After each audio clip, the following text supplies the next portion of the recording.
Merci, mesdames et messieurs, d'avoir choisi Abras TV. Bienvenue à tous. Tout de suite, le sommet. Éducation nationale, rentrée scolaire 2021-2022. Voici les étapes pour affecter son enfant à partir de son téléphone portable. Et puis, le retour du Premier ministre Patrick Achi à Abidjan. Le Premier ministre Patrick Achi se portant mieux a regagné à Abidjan le vendredi dernier. Enfin, crise énergétique. Le ministre du Commerce focalise les nouveaux prix de la tonne de ciment et annonce des sanctions. Merci de rester avec nous jusqu'à la fin. Bienvenue à tous.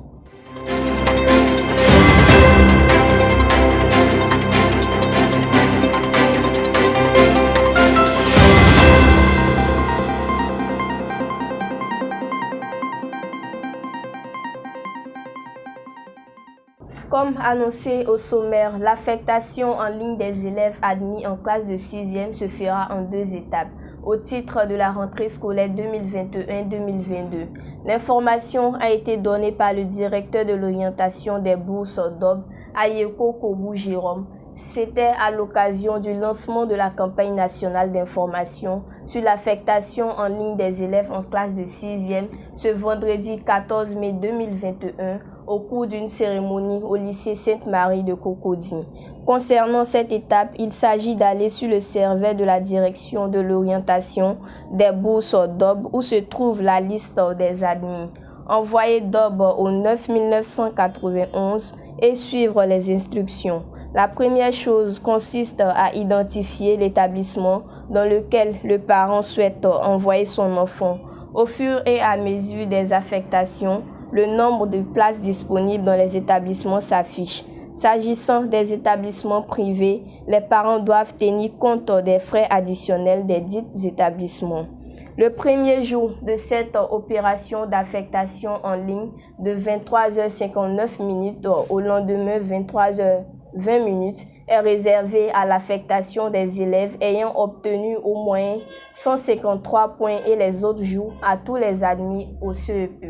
En cas de difficulté, un call center est mis en place pour recueillir les préoccupations. Comme annoncé plus haut, Patrick Achi est de retour à Abidjan. Suivons ensemble cet élément de reportage d'Ismaël Traoré.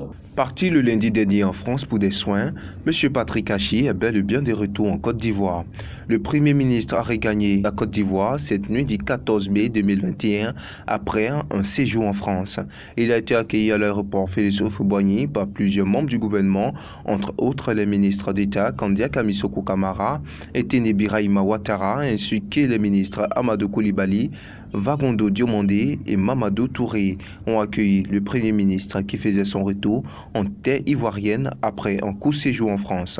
Après les échanges de civilité dans une ambiance conviviale, M. Patrick Achi s'est exprimé sur son état de forme. Il dit ceci, je cite, « Je me sens très bien, je suis revenu en pleine forme pour reprendre le travail. Nous avons beaucoup de choses à faire », a-t-il laissé entendre. La Côte d'Ivoire souhaite la bienvenue au Premier ministre, M. Patrick Achi. Poursuivons cette session d'information avec la transformation digitale du secteur bancaire.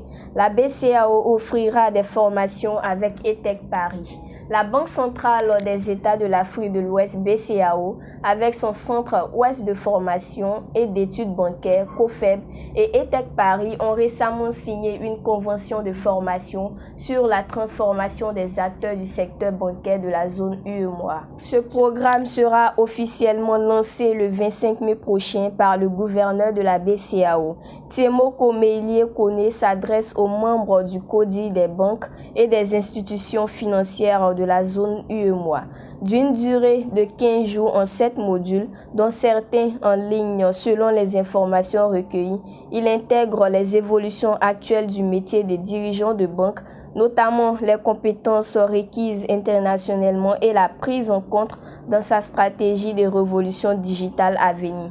Enfin, le fil rouge de ce programme sera la maîtrise des transformations digitales qui s'imposent aux banques et aux institutions financières de l'UEMOA. Dans le monde du sport, nous assistons à la nomination du nouveau président du comité de normalisation de l'Africa Sport d'Abidjan.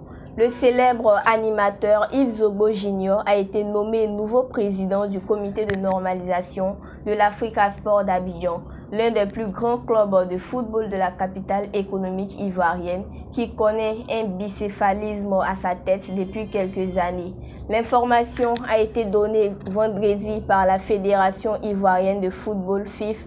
M. Zobo dirigera une équipe de 5 personnes dont la mission principale de réunifier le club vert et rouge devrait s'achever le 31 août prochain. Ce comité de normalisation est composé de 4 membres, à savoir Guillaume Zé, Alain Guaméné, Anna Dié, Noël Yapi et du secrétaire général Assemian Yapi.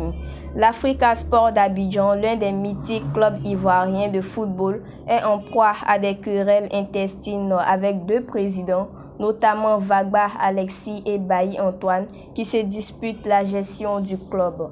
C'est fin avril dernier que le comité de normalisation de la Fédération ivoirienne de football, CNFIF, a décidé de mettre l'Africa Sport d'Abidjan sous la normalisation pour aider ce club à régler la crise qu'il traverse. Terminons cette session d'information avec la crise énergétique. Le ministre du Commerce et de l'Industrie, Souleymane Diarra a décidé de ne plus tolérer la surenchère sur le prix de la tonne de ciment. Dans un communiqué daté du 11 mai 2021, il annonce les prix maximaux de la tonne de ciment à Abidjan et à l'intérieur. Ainsi, pour le ciment CPJ 32,5, le prix toute tasse comprise TTC à la sortie d'usine est de 73 000 francs. Le prix de détail à Abidjan-San Pedro et dans un rayon de 300 km est fixé à 80 000 francs. Au-delà de 300 km, le prix de détail passe à 95 000 francs. S'agissant du ciment de désignation CPJ 42,5, le prix de la tonne sortie d'usine est de 75 000 francs. Le prix au détail Abidjan-San Pedro et dans un rayon de 300 km est de 90 000 francs et 95 000 francs au-delà de 300 km. Le ministre a rassuré la population que des dispositions sont prises avec les industriels pour assurer l'approvisionnement régulier du marché. N'empêche, met en garde le ministre Souleymane Diarra, le non-respect des prix indiqués expose les contrevenants à des sanctions prévues par la réglementation. Ainsi prend fin cette session d'information. Merci mesdames et messieurs de l'avoir suivi et à très bientôt pour d'autres informations.